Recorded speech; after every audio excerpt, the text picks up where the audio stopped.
I'm gonna reshuffle. Rolling and reshuffling. So, okay. Welcome to this week's episode of Griffin Jez. Happy Mercury retrograde, everybody. Right. Take 57 in progress or something. No. No, okay. We've all been having a good time with this Uranus going into Taurus and the Mercury retrograde, which just happened earlier this week. Yeah. So now we're going to be reporting on March 7th through the 14th.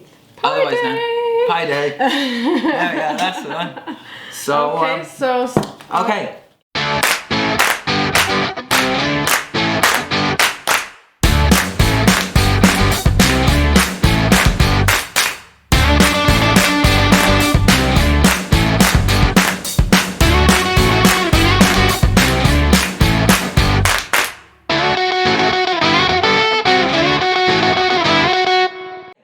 Go ahead. Thursday the 7th. All right. The day is going to mainly focus on, beginning.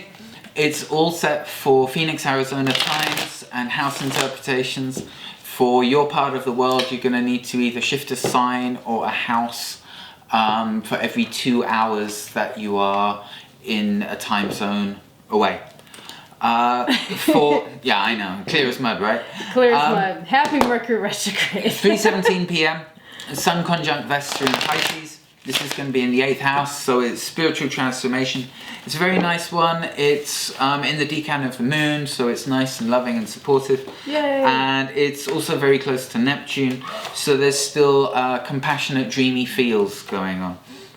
3:23 p.m. a few minutes later, we're going to have the Sun conjunct the Moon conjunct Chiron in the 9th house, which is relating to emotional fulfillment, about healing. What's interesting is that Uranus will be crossing over the midheaven at around that time, meaning there'll be some kind of game-changing narrative going into the mix, which will be fun, surprising. Let's leave it at that. The 8:15 p.m. that's the big transit of the day. We have Venus in the 4th house, semi-square, Jupiter in the 3rd house. The translation for that is, I am communicating a big block shaking about love and money. Yeah, right. It's about the roots, and it's about a foundational issue, because this is all about the Jupiter and Saturn setup, which we are leading up into and beyond in 2020. So on that note, over to Sarah. Okay, awesome. I like how you kicked off with Vesta, because it does, the first card that I pulled for the day is about appreciation, slowing down to appreciate what you have.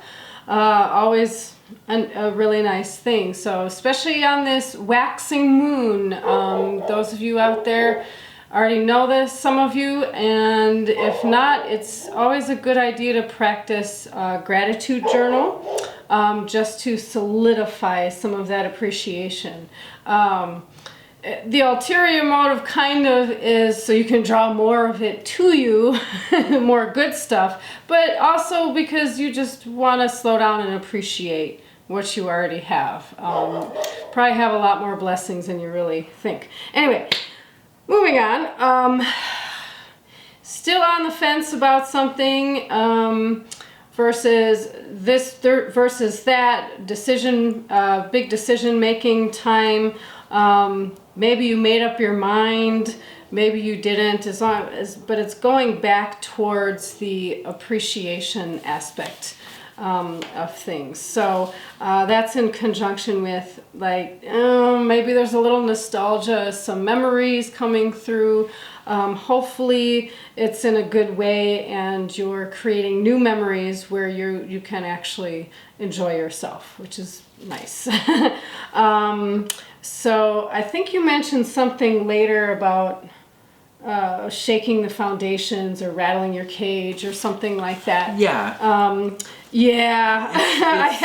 I have the heartbreak in the middle between the World and the Hermit card, which is a pretty interesting dynamic. Right, that follows on the heels of the transit, which was just a couple of days ago now, of Venus square Uranus. This is the signature Heartbreak card, breakup. Sudden shocking breakups. Yeah, some of them. Also, so in stuff like in the news, we had the guy who invented the electronic calculator.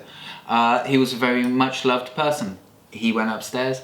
We also had a couple of Uranian celebrities. Guy from the Prodigy, Keith Flint, who was very rebellious, again much loved.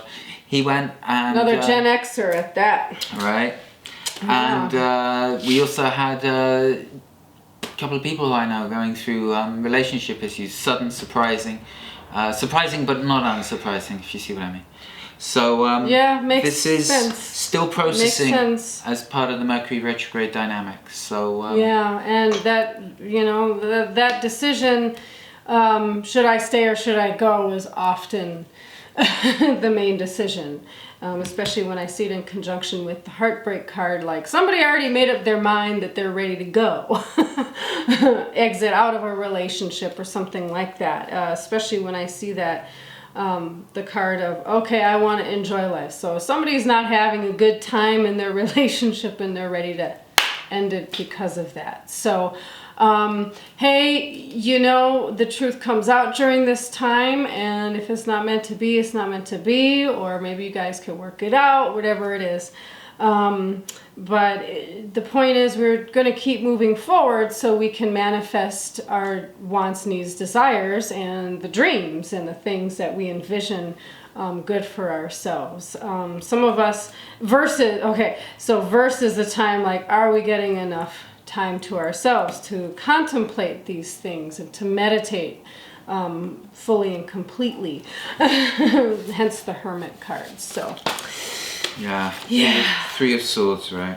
Yeah, Three of Swords. So it's a little heartbreak crossing us, whether it's our own or somebody else's. It's going to be affecting our energies. So moving on. Can I just ask, does the position of sideways represent anything like a blockage as opposed to a direct manifestation?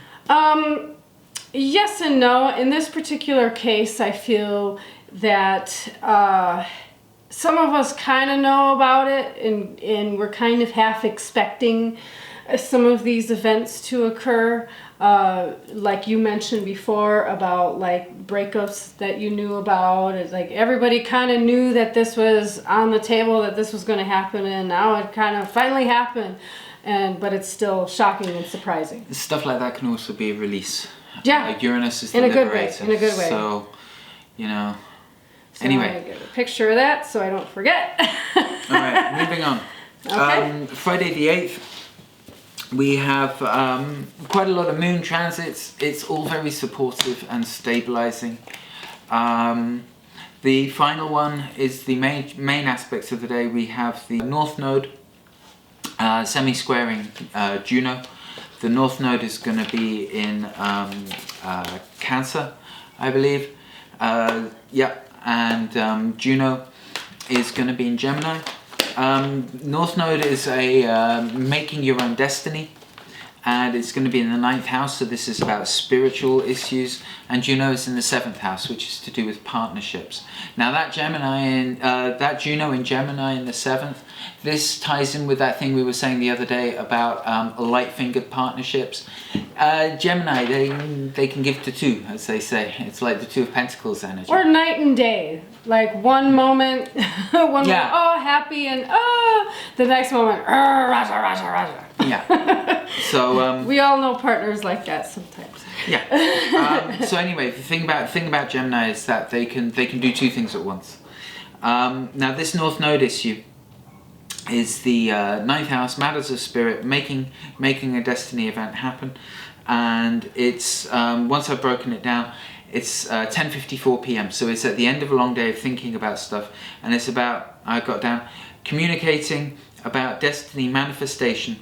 Now it's blocked for spiritual and compassionate reasons. So although there is something happening and something wants to be done about it, if there is a blockage, it's because there's like a vision, a spiritual reason, a compassionate reason. It's in Pisces, which is very supportive, very psychic, very empathic, very intuitive, and that setup is loosely squaring Juno in Gemini. So yeah, just let it be. These next few days are flowing still in the aftermath of last week's double whammy transits of Uranus and Taurus and the Mercury retrograde. So it's okay. These things just need a bit of time and a bit of adjustment. Let it peter out. Let it. Yeah. settle. Mercury retrograde is still going to be happening for another 3 weeks past this date, and then when it turns, it's still going to be like about a week and a half afterwards. Yeah. Into April. This is part of a 5-week narrative that we are just about to set off on. Yeah. Set off on. So we're doing it's okay. Hang in there. Rome wasn't built in a day. Yeah, and think about your integrity. Be honest with yourself. Be honest with others. Remember, this is a time that truth comes out, so that's a good thing. And again, with a little meditation can be helpful. Maybe feeling a little bit beat up, a little fatigued by the middle of the day, at least. On Friday, but still fighting the good fight, so to speak. Still standing your ground, still having the courage to persevere, kind of a thing. Although it may piss off some of you. So there's very passionate energies, what I'm seeing by the end of the day, at least. Did you just say piss off with regards to an upturned Prince of Cups? Yes. That's not a cup you'd want to have running over now, is it? No. Right, Well, the Prince of Cups represents passion, and when I see the Prince of Cups in the reverse position, that denotes anger, which is, it's still a very passionate energy, but it's in a negative kind of a way. So figuring out where that outlet, a healthy outlet for that passion can be. So, I mean, hopefully it's not picking a fight with your partner. Right, but which is that whole Juno Gemini thing. But this it ties in with blockage and emotional release, and something wants needing to release. And it's it blocked and watery energies. So boom, there it is. dovetail. There it is. So sometimes, vicious cleaning. I've done vicious vacuuming, or just try not to break something. Or if it makes you feel better, as long as it's not a priceless artifact. But anyway, moving swiftly on. Okay. Saturday the 9th. I'll start hiding my things over that way. No, you'll be fine. She says. You're fine. Anyway. Okay, Saturday the 9th. We have the moon in Aries. Yay, Fight Club. See what I mean? There it is. Now, is the moon in Aries that night? It's Perchance?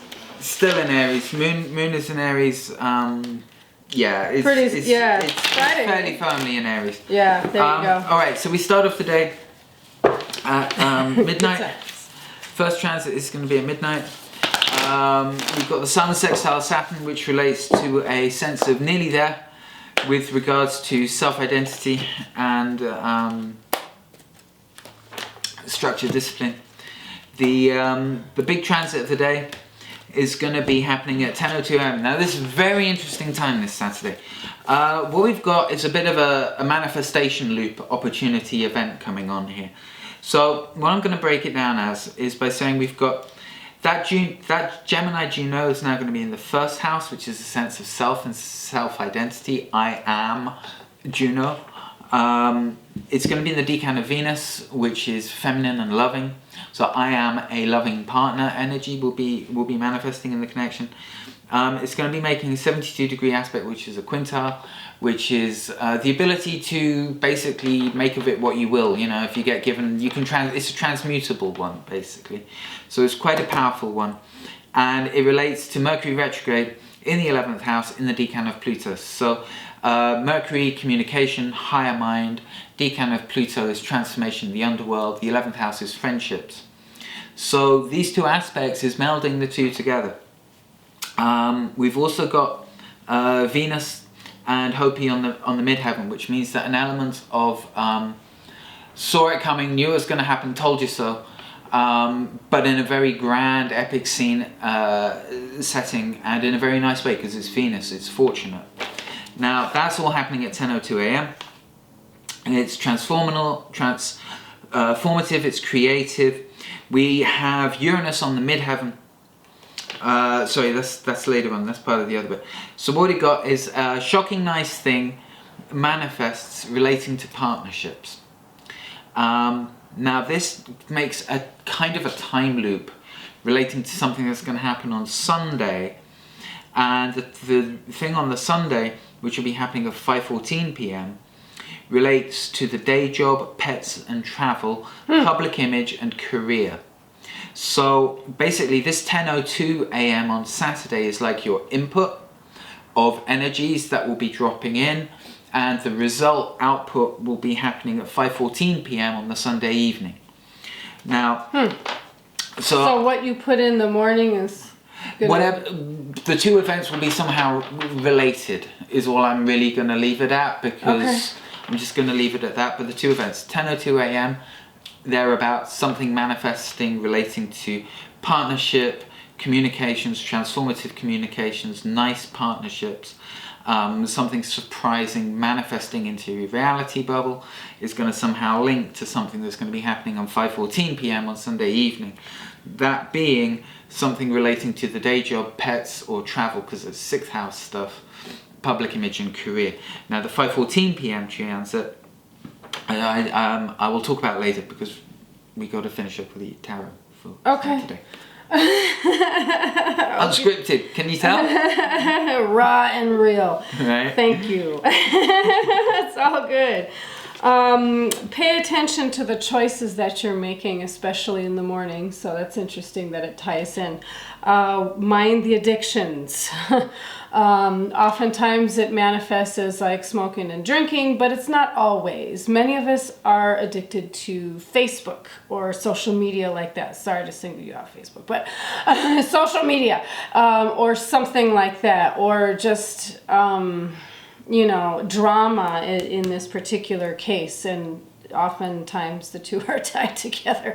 So if you, and since we were even talking about friendship zone and everything early on, the 11th house, I believe you said? Yeah. So don't get wrapped up in any drama of anybody else's drama. Don't own it as your own. Is pretty huge, and oftentimes we do find ourselves in that trap. Especially, you know, if you're a caring person, it happens. And especially, you know, being addicted to social media, I'm not trying to rank on you or anything, but be mindful of that.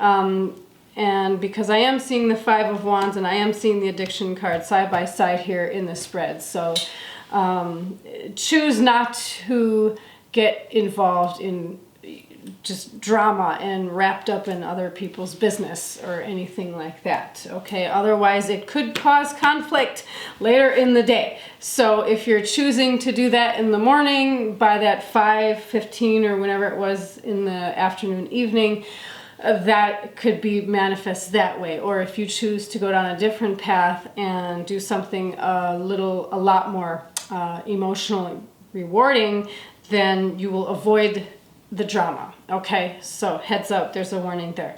And what?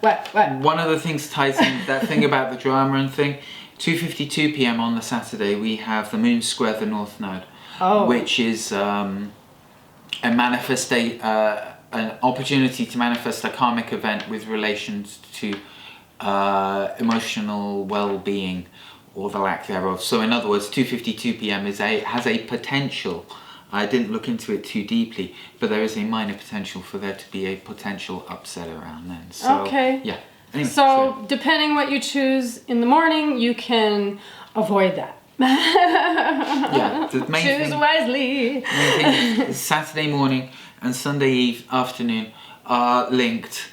Those are the two ones to do. Everything else will be a process that will just happen as a back burner relating to other threads in your life. Okay. So, yeah. Good. Great timing. And to wrap up about the 9th, Saturday, the evening, no matter what happens earlier during the day, pay attention to boundaries that evening and people coming at you from different directions. We have the Seven of Wands here, which denotes that you're holding your own energy. It's not up to you to solve everybody else's issues or problems or anything like that. And take on their burdens and their loads, and use your intuition. Your intuition is at a peak at that point. It's very, very strong moon energy there, intuitive energy, especially water signs, or if you have... yeah, we have a lot of stuff in Pisces. There you go. So that's a very, very intuitive Neptune, Vesta, time. Sun, all within 2 degrees of each other. So the energy is very much going to be about needing to keep your boundaries up and try not to be too compassionate. Well, I mean, be compassionate with that yourself. Kind of thing, yeah, and be careful about that. You don't want, and it's good to be compassionate, but not to the point where you're being walked all over and everything and taken advantage of. Use your intuition. If there's somebody you know specifically where you constantly feel drained around them, avoid them. Make it a habit to avoid them, or do something else and say no to that or those people. If there's somebody else you feel more inclined to feel elevated with, your energy is more up and happy on a regular basis, pay attention intuitively to your feelings. I mean, yeah, we all have bad days now and again, but if it's a consistent thing and there's consistent individuals in your life that constantly, every time you're around them, you'll feel, pay attention. Or if you feel, pay attention. So that is going to help you determine where you need to establish firmer boundaries. Okay, so hopefully that makes some kind of sense. Okay, moving on to Sunday. Sunday the 10th. We have... We're getting through it. We start off with Taurus, the moon in Taurus, and then just a few minutes later, 12:30 a.m. we have the moon conjunct Uranus in the 5th house, which is Uranus will be in the decan of Venus, so it's very Venusian, very loving. The moon, 5th house, so that's going to be quite an electric moment of emotional happiness, connection, empathy, and luck. Yeah, and fortune, love, money, all that kind of thing. Good stuff. Yeah. Now we've got 2 threads, a few threads, I should say, that are happening that will be interleaved with this event that finishes off at 5:14. That loops back into the thing that happened on the day before. Now, what we've got is 2:51 a.m. We've got Mars semi-squaring Chiron. Mars will be in the 4th house, it'll be in the decan of Mercury. Chiron will be in the 3rd house, it'll be in the decan of Mars. So these are going to be issues relating to self-identity, healing, and I need healing. That's going to be 2:51 a.m. The thing is that the healing thing will be kind of blocked. It'll be a somewhat frustrating, not too uncomfortable will be the word, relating to something to do with the family roots and communication. Pallas will be retrograding over the midheaven, so don't worry too much about it. Pallas is on the case and will manifest something relating to this that should hopefully balance things out. 9 a.m. This was one that we got on the slides. We've got Mars in the 1st house making a sextile to Neptune in the 11th. Neptune is going to be in Pisces. Mars, of course, is going to be in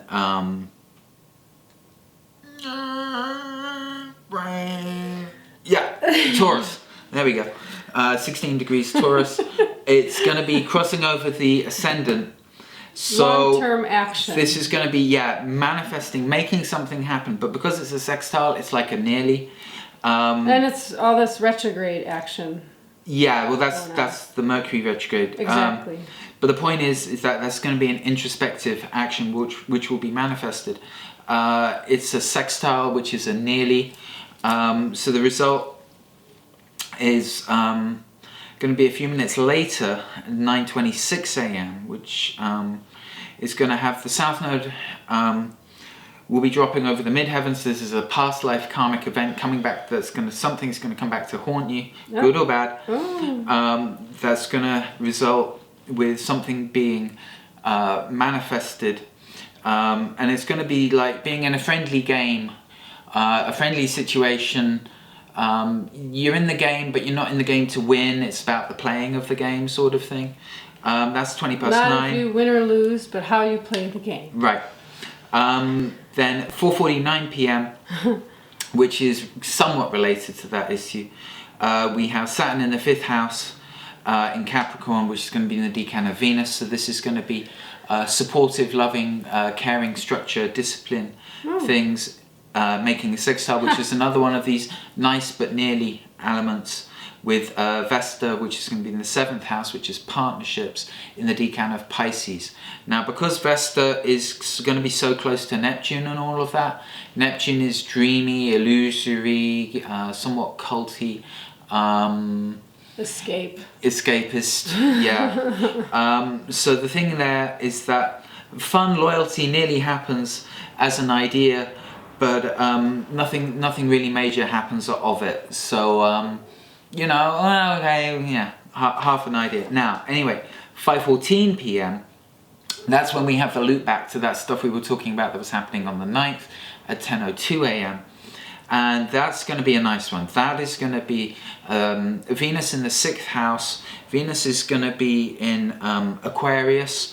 It will be in the decan of Mercury. So what that's about is communications, communications relating to the day job, pets, or the daily commute, the daily grind. And Juno is going to be in the 10th house, and will be in the Juno will be in the 10th house and will be in the decan of Venus. So again, we've got this Venus decan aspect going on. What that means, Mercury Venus aspect, is that it's going to be light, it's going to be positive. And reading back from the notes from the Saturday, it's going to relate to some kind of career, public image thing with regards to partnerships. I'm going to leave it open and fuzzy on that because there's just too many variables, and it's surprises. Let's just leave it open ended. Okay.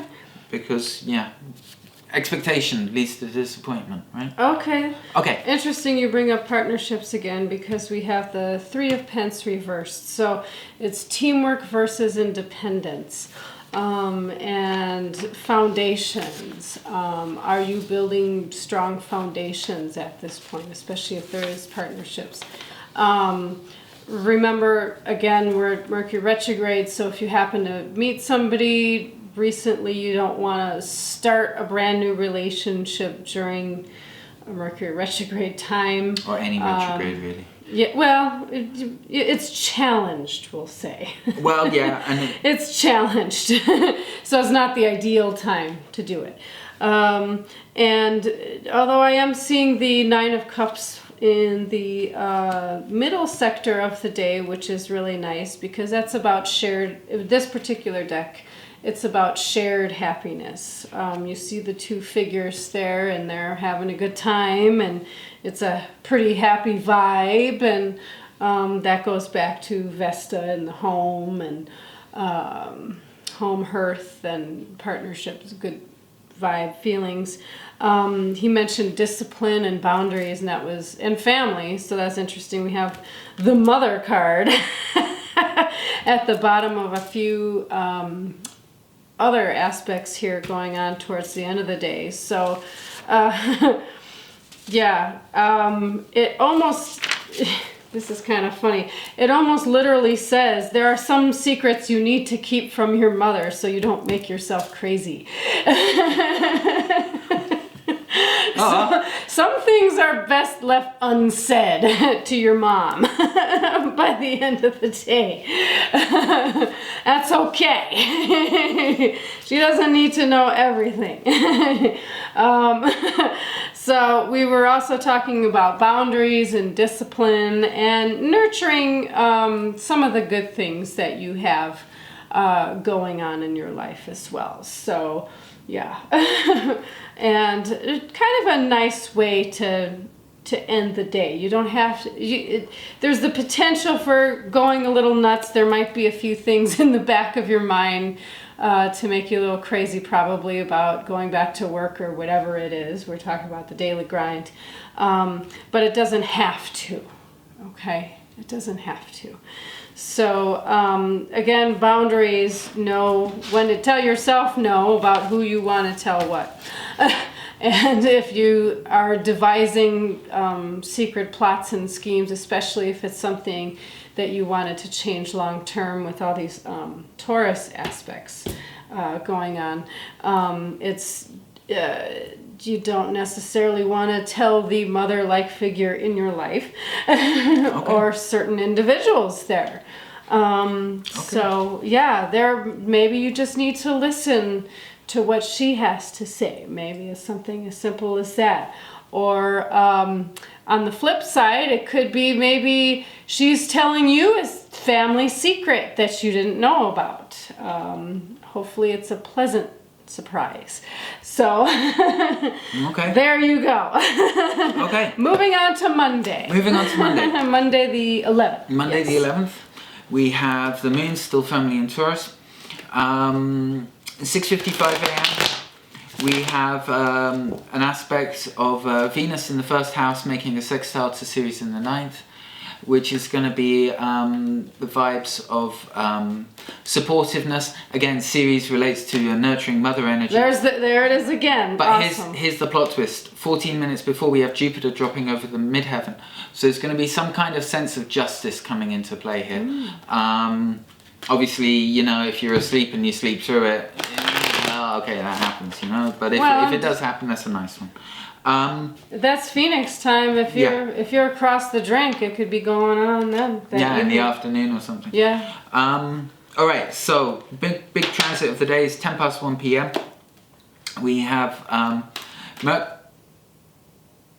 Okay. And boom. Mercury. Huh? And we're rolling. All right, we're rolling. Mercury retrograde strikes again. Mercury retrograde strikes again. So here we are. This is the third light that we're on. This particular run. Yeah, let there be light. Blink. Woo! All right, so Monday the 11th. Let's wrap it up, eh? Yeah. Let's quickly move on before this last light we found from the cupboard breaks. Oh. Okay, Monday the 11th. We've got confusing communications manifest relating to love and money transformative. Oh, boy. Around 2 p.m. A destiny thing will be done about it. Okay. All right, that's the main one for the day. Okay. 6:55 a.m. we have Venus in the first house sextiling Ceres in the 9th. A few minutes before that we have Jupiter crossing over the midheavens. So an issue of some kind of provident divine justice will manifest. And then we're going to have some kind of nearly supportive situation relating to love and or money and supportiveness. Ceres is the mother. A philosophical mother being supportive relating to love and or money will nearly happen, but not quite. But because Jupiter will manifest a bit before it, I think that's going to be okay. That's a good thing. 1 p.m. that's the main transit of the day, which is the one I just read, and I'm going to go through it. We have a semi-square 9th house, Mercury and the decan of Pluto, so communications relating to philosophy, foreign places, people, travel, things, and in the decan of Pluto, so it's transformative. Semi-square is a blockage. The blockage will relate to Venus, who would be love and or money in the 8th house, which is essentially more transformation. So do you notice that the Pluto aspect on both sides of that setup? Venus herself will be in the decan of Mercury. So I'm going to read it again and show you the picture. Confusing communications, confusing because it's Mercury retrograde, will manifest relating to love and or money, and the transformations relating to the situations, processing the stuff that's been going through just around then. 1 p.m. Mercury on the midheaven, so the communication will come in. There will be an incoming communication, and at 2 p.m. a destiny thing will be then done about it. So that's pretty good. That's pretty much it. The rest of it is all moon transits. The end of the evening might feel a bit like, well, I've done my bit, over to you. That's going to be around 7:49 p.m. Otherwise, that's it. It's still flowing. It's still got a Sunday feel to it, if you see what I mean. Yay! All right. Sunday. But no, we're on Monday. So yeah. Living through your heart, compassion, King of Cups. I actually have 2 kings on the table for this day. The King of Cups and the King of Pence by the end of the day. You're challenged midday to find enjoyment. So there's a possibility of maybe a few bad memories popping up into your consciousness, especially with all these retrogrades and, well, Mercury retrograde involved. But just remember that compassionate side of yourself, and be compassionate with yourself and with others, because we're all going through this. And yeah, just getting through and finding little bits and things in life that you can find enjoyment of. By the end of the day, there's an air of generosity in the air, so be open to giving and receiving. It can be a very nice time Monday night. So that sounds good to me. Okay. Moving on to Tuesday the 12th. Right, Tuesday the 12th. Main aspects of the day is 8:41 p.m. We've got Juno opposite Ceres. So this is a 8:41 p.m. So this is essentially an opposition between the nurturing divine mother and the divine wife archetypes. Ceres will be in Sagittarius, or she should be, 12 degrees Sagittarius. She's going to be in the 2nd house. So mother energy, 2nd house, possessions, wealth, money. Opposing Juno in Gemini.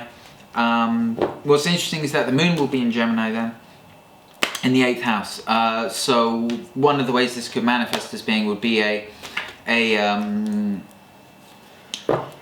here but not here. One of the things Geminis do is they can teleport or play, because it's 2 twins, so they'll play like that game like in the movie The Prestige, when they've got the 2 Teslas and the 2 magicians, and they pretend that they're teleporting, but actually there's a different mechanism behind it. So there's an energy of those 2 things happening. The North Node will cross over the midheaven a few minutes afterwards, so a opportunity to manifest karmic destiny will be presented to you, is the translation for that. So going back to the notes, destiny event will manifest as an assertive challenge. The challenge will be between financial support and loving transformative partnership. Pallas on the ascendant 20 minutes later will provide the stick save. So it's pretty much about just hanging in there. Now, later on in the evening, there will be a hiccup at 10:58 p.m. with emotions and transforming things. But if you can still hang in there till 11:14 p.m., 11:15 p.m., then we've got an opportunity to make emotional healing happen and to end the day on a high note. So, pretty much a quiet day. It's pretty much, I'd say, about waiting and watching for developments. with regards to the various drama narratives. And then finally we've got this situation between the Divine Wife and the Divine Mother. And just again, it's just hanging in there, being patient is going to be the test of the day. Wow. So yeah, all right, okay. That and teamwork, actually. Well, Juno is partnerships. I got partnerships all over the table. We got the King and Queen of Cups right here. The Queen is about unconditional love and that taking care of that inner world, the inner emotions, those closest to you, and that self-love first and foremost. And then there's that compassion. So it's more weighed on the side of the closer intimate relationships and with yourself as well. Which is really important. So being compassionate with yourself for sure. So it's interesting how that came up twice in a row. And that whole idea of with Juno, with partnerships, right now we have the Two of Cups reversed for the end of the day, but you can have that chance to turn that around, to hopefully reestablish that emotional connection. There is a lot of teamwork and foundation building going on. Energetic wise is being presented midday. And yeah, and and if there is a little emotional disconnect with you and your partner by the end of the day, that's okay too. It doesn't have to be 100% all the time. But hopefully you can turn that around. But if not, it's okay, because maybe you need to step back and take a breath. And that's quite all right too. So, especially with given all the challenges that we mentioned before. So, okay, moving on. Moving on. 13th, is it? Wednesday the 13th. We've still got the moon in Gemini. We've got two main transits for the day. It'll start off with a fairly there will be resolution. That situation between the Divine Mother and the Divine Wife will, I believe, resolve in favor of the emotions settling on compassion and feeling for the partner. 7:06 a.m. There you go. So look out for potential arguments with the parents early in the morning. The women figures, the Empress types in the life. Okay. 7:27 a.m. We have the Sun sextiling Pluto. The Sun will be in the decan of Pluto and in the 12th house. And Pluto, of course, will be in the decan of Mercury. So we've got communications about underworldly things, transformations, power games, control issues, that whole kind of thing. These are all, Plutonic undercurrent things. The Sun, what I've written down in the notes, the Sun in the 12th house nearly makes a transformative career communication. Later we've got some awkward feeling stuff coming on during the rest of the day. And then at 6:33 p.m. we have the Sun square Jupiter, which is expanding the roots versus the day job. We have the Sun in the decan, we have Jupiter in the decan of the Sun, so expansion of the self, which is also going to be, I believe, in the 4th house, which is again more roots and family and making a structure, supportive base. And that's going to be somewhat awkward situation relating to the Sun, which is in the decan of Pluto, which is quite underworldly, which is going to be in the 6th house, which is the career, the day job, pets, the daily grind, the daily commute. So these two things will, however, be flavoured by Juno and the Moon in the 9th house in the decan of Venus. So although this could be quite a tense, standoffish kind of a thing, there will be flavorings of love and or support, which will manifest about 20 minutes earlier. Not shown here, but in the thing. Hopefully that nod will manifest it when I get round to it. 20 minutes early, around 6:10 p.m. So all in all, the day is still part of this narrative of going through the first stages of this Uranus and Taurus and the Mercury retrograde narrative, which this phase of course is going to last for another 3 weeks or so, and then we're going to have some kind of resolution manifesting about 10 days after that. Yeah. And then, you know, that's going to be then mixing in with all the other stuff that's going to be happening then. Okay. So. Yeah, interesting. So, now did you mention that money is coming up in the beginning of the day, like financial stuff, money, or was that the day before? Yeah, the moon opposite Sirius at 6:53 a.m. could well be a situation of because I got the mother energy being not too supportive, and the moon conjoining Juno would feel like some kind of needing to help the partner, and the mother's not necessarily having it, or balancing, or being in a situation where one has to balance these two things out. Okay. Well, I just blatantly have like this struggle with money, struggling financially, and considering those types of things the first thing right off the bat. And because I'm getting more of the father energy coming through. I have a couple reversed kings on the table, so perhaps if the mother had taken on more of a father type or authoritative type of role. Matriarch? Yeah, if she's more in her masculine side. But these are two reversals. But it's being able to pause with the Hangman here, being able to pause and get a little perspective, maybe put yourself in other people's shoes.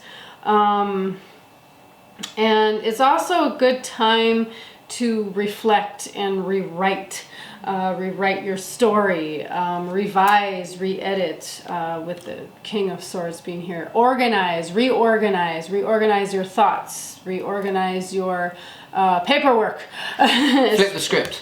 Yeah, well, and especially in concerns of finance and spiritual matters and how that relates to finance as well, is also what I'm showing here. So it'd be a good day to just step back.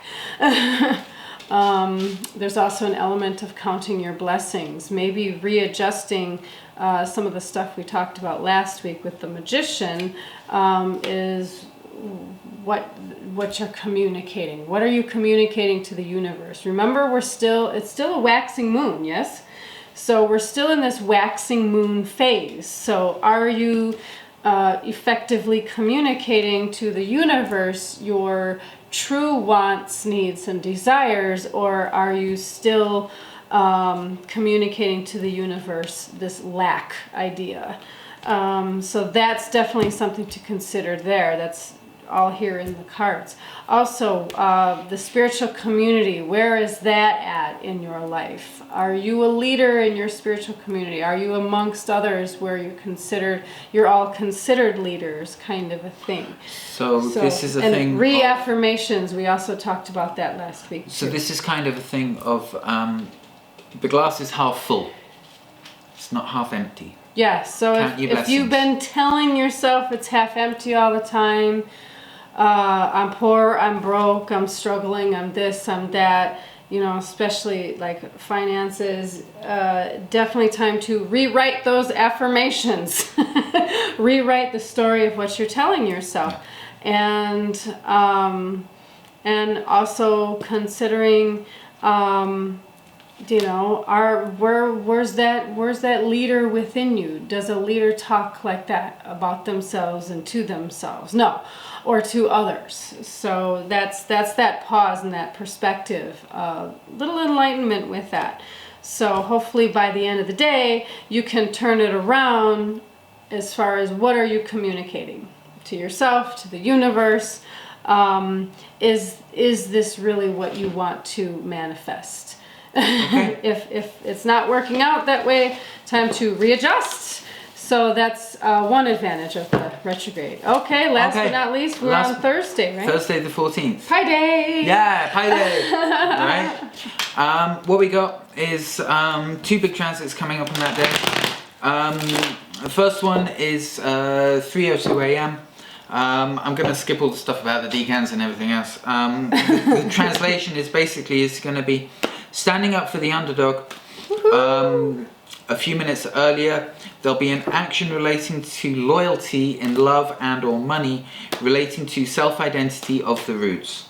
That's the one that happens at 3:02 a.m.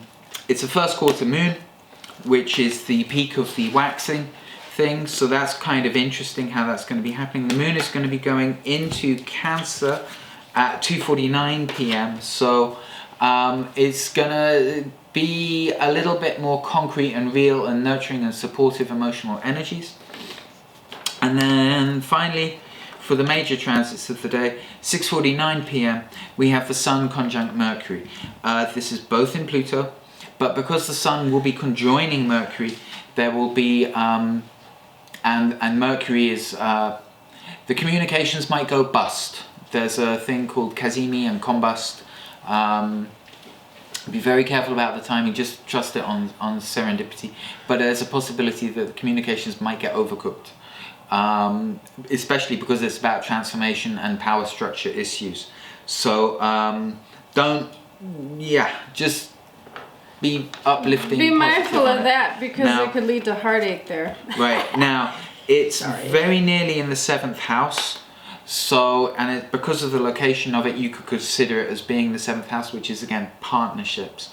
So the communications might go bust with regards to partnerships. It will be compassionate. There will be issues relating to an outsider feminine energy, because Lilith, Black Moon Lilith, True Lilith will be very close by in the mix. So it's spiritual power struggle issues will be happening then. The other thing will be that Lilith will conjoin Vesta, so later on in the evening. It's not in my notes, but I can see it on the chart here. So the moon, all of this stuff though is supported by a couple of big things, and the big one is that the moon is exalted in Cancer, and a few minutes later the moon in Cancer, I think it's going to be around 7 p.m. ish, will promise some kind of blessing from all of this. So 6:49 p.m. be careful of the communications becoming overcooked with regards to a narrative relating to those things I was talking about earlier.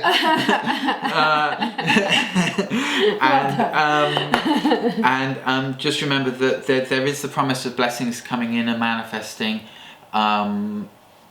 sort of independently of it. So just try and remember to be aware that things might get a bit too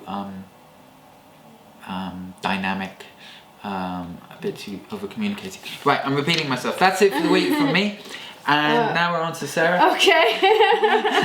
Yeah, it's well, this oh boy. Yeah, there we go. If I was to read this spread as a sentence, I got 9 of Pence reversed, okay, Judgment, and 3 of Swords. So if you, basically what it's saying is, if you don't slow down and really appreciate what you have, and there's too much judgment, you're going to have heartache. That's a quick and dirty way of saying it. So there's be careful what you say. Yeah, not just possibly. Well, and be careful what you say to yourself. Be careful what you're saying to others. Don't take on other judgments. But there's a lot of things that's resurrecting itself. And this is a little bit of a continuation of the narrative from the cards the day before. Like if you didn't slow down and turn things around for yourself, there's a way to be too hard on yourself.